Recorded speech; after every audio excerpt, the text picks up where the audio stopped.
Um dia depois do protesto com incêndio e depredação do patrimônio público na esplanada dos ministérios, o presidente Michel Temer revogou o decreto que autorizou a presença das Forças Armadas nas ruas de Brasília. A decisão foi tomada depois de uma reunião, hoje pela manhã, no Palácio do Planalto, com o ministro da Defesa, Raul Jungmann, e chefes de outras pastas. Antes da revogação do decreto, militares do Exército faziam a segurança na região central de Brasília.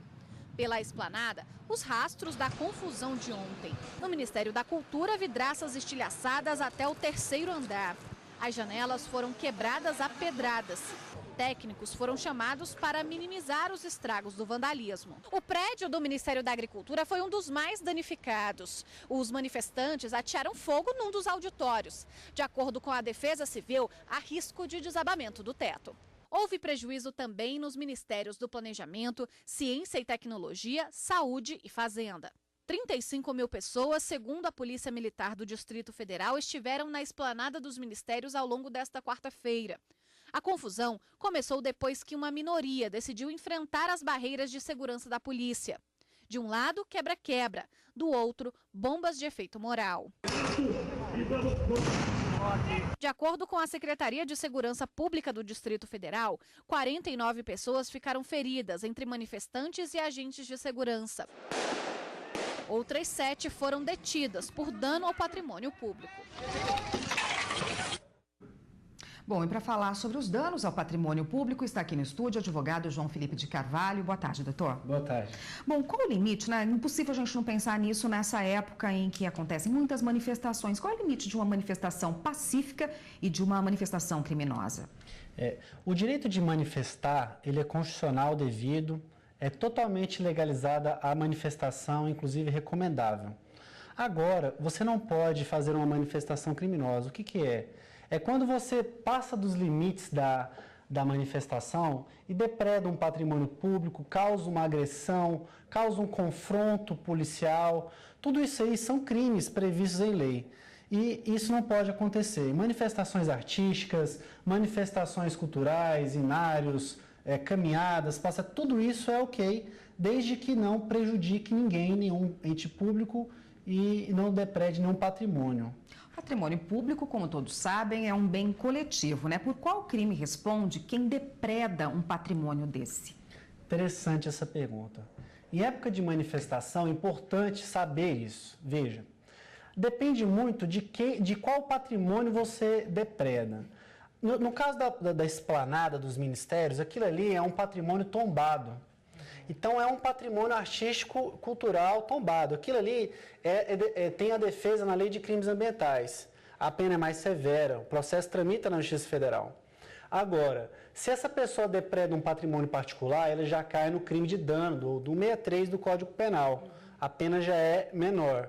Se você depreda aí, utilizando explosivo, produto químico, isso é o crime de dano qualificado também previsto no Código Penal. Então, veja, a depender do que você está depredando, se é um patrimônio tombado, é uma situação, se é um patrimônio particular, é outra situação, e se você depreda um patrimônio público não tombado, também é uma outra situação. Manifestação acontece na rua, né? E muitas vezes ali na rua os carros estão estacionados e a gente já viu carros sendo atingidos nessas manifestações, né?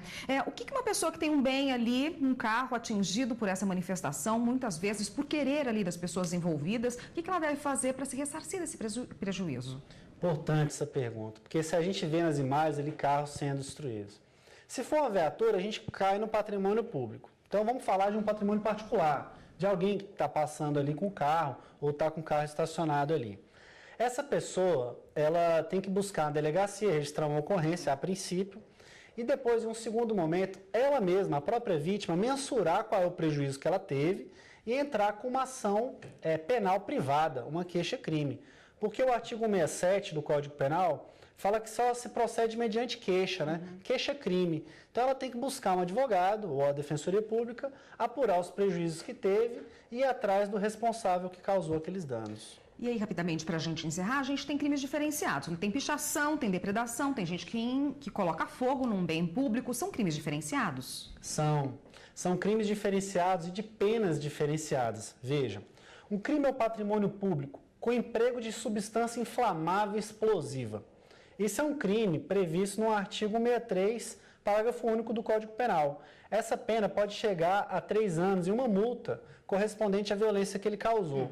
Se aquele produto explosivo causa um incêndio, ele vai responder pelo crime de incêndio, bem mais severo. Agora, se ele causou um prejuízo a um patrimônio tombado, por exemplo, novamente nós estamos falando do Ministério, que é um patrimônio tombado ali da Esplanada, patrimônio histórico mundial, acredito eu. Ele vai responder pelo crime previsto na Lei de Crimes Ambientais, a 9605 de 98, no artigo 62, em que a pena também chega a 3 anos de competência da Justiça Federal, porque o Ministério é o patrimônio público da União. Agora, se ele pichou ali, no caso, o museu, se ele pichou algum monumento histórico e tombado, ele vai cair no artigo 65, que é pichar ou conspurcar a edificação monumento urbano, que vai pegar uma pena no máximo 1 ano. Se essa pessoa já tiver passagem, ela pode ser presa. Se ela for primária, ela vai responder um crime em liberdade. Mas veja, tudo isso é crime e causa repercussões na vida dessa pessoa e não deve ser cometido. Com certeza. Obrigada pela participação. Eu conversei com o João Felipe de Carvalho, que é advogado, conversou com a gente a respeito do direito e das penas envolvidas e dos limites nessas manifestações. Obrigada. Até uma próxima.